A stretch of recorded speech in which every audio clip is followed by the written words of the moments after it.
Listen up, I hope it's on your radar. Mother's Day, it's right around the corner, so we've got master crafter and YouTube expert Sophie Maletsky. Sophie has some DIY crafts for us that the little ones can create at home with a few household items.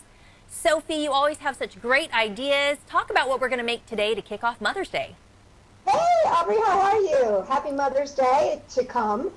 So listen, you might be stuck in the house, right? And you don't have access to all kinds of materials, right? So what I've got is a bunch of stuff that you can just make with household items. So I'm going to show you what those are, and then you, because it's going to be Mother's Day and you're the mother in the room here, you get to decide which one we're going to make. So we'll start. This is a very, very simple card. It says, "Hey Mom, I'm your biggest fan." And then when you open it up, it says, "I love you, Mom." So that's a very simple pop-up card that you can make, and all you need is 2 pieces of paper and a marker for that one. Then here's another one. Why not give her a bouquet of flowers? These are 3-dimensional flowers, again, just made with construction paper. And I love that one. Yeah, easy, right? So I think you're going to like this one, too. This one is just paper and construction paper. Pretty, that one's pretty. And that one. And then here, I think you're going to really like this one. This one is, believe it or not paint, but you ready for this? It is food coloring, because most people have food coloring, I figure. Oh, wow. And a Q-tip. Really? Yeah. Oh, my goodness. That heart looks perfect. And then there's also this one, too, which is just another technique version of the same thing that I showed you before. So you want to do the heart?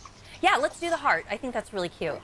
All right. So let's start with the heart. So what we're going to do, I'm going to actually switch to my hands, Aubrey, so you can see my desktop. So here we go. Welcome to my workshop. So, as you can see, it's just a heart in the center, but because this piece of paper, we don't want to have our little dots going all over the place. What we're going to do is we're going to construct what I call basically a mat.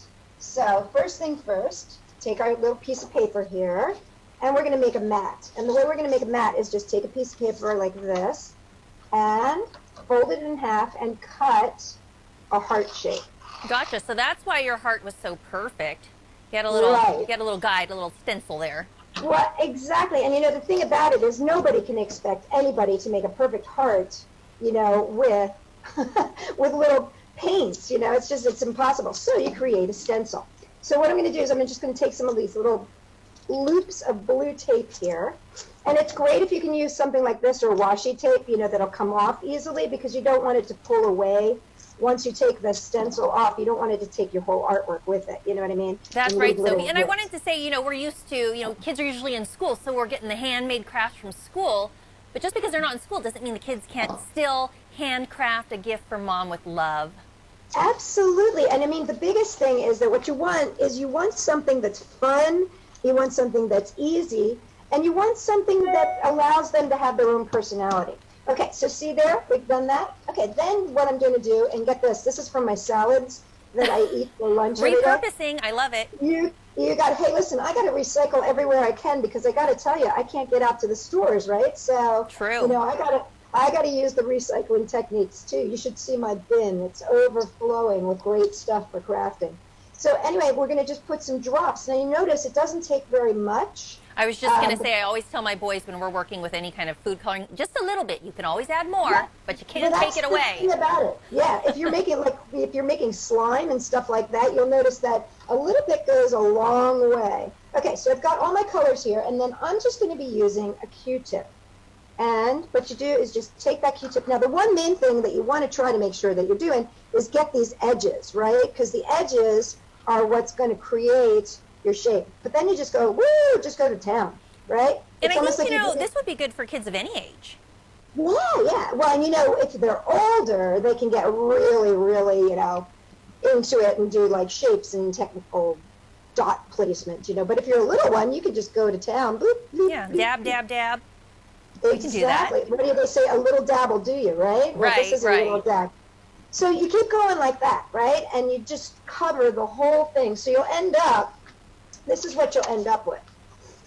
Beautiful. Okay, so I did one here ahead of time for you, so you didn't have to watch me go crazy with my dots. Although I have to tell you, it is so much fun. I was having a blast doing this. So, okay, so now you got this. Now, once it's all dry, and because it's, you know, it's just really, it's like a watercolor because it's really thin and really dries quickly. I would just say, you know, if you can, put it in the sun for like 5-10 minutes and it'll dry, or just leave it in the house for about an hour and it'll dry. Then you want to just gently, very, very gently peel off your outer frame here, and there you go. And that's beautiful.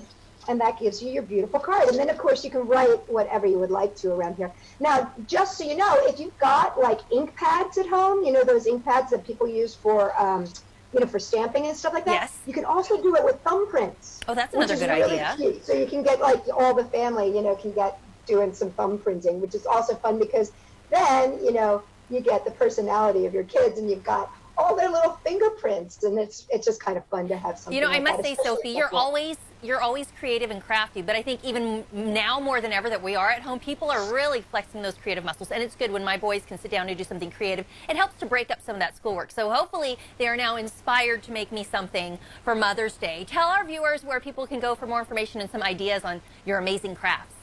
Sure. So you just go to the website, www.sophie-world.com. So SOPHIE-world.com. And I've got so much stuff on there.